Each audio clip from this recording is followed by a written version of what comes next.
আসছে অর্থ বছরে নিয়ন্ত্রণমুক্ত বাজেট দেখা যাবে এমন মন্তব্য করেছেন অর্থ ও পরিকল্পনা মন্ত্রী আমির খসরু মাহমুদ চৌধুরী। বুধবার রাজধানীর একটি হোটেলে আয়োজিত বাজেট পূর্ব আলোচনায় তিনি বলেন, দেশের প্রতিটি মানুষকে অর্থনৈতিক কর্মকাণ্ডের সঙ্গে সম্পৃক্ত করাই সরকারের লক্ষ্য। বাজেটে সোলার সহ নবায়নযোগ্য জ্বালানির উপরে সর্বোচ্চ সুবিধা নিশ্চিত করা হবে।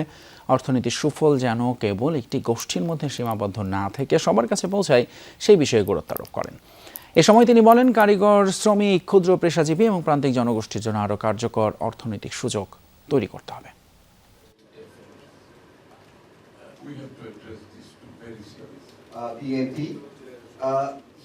We want to democratize the economy, and Bangladesh's প্রত্যেকটি মানুষ should be able to participate in the economic activities of the country.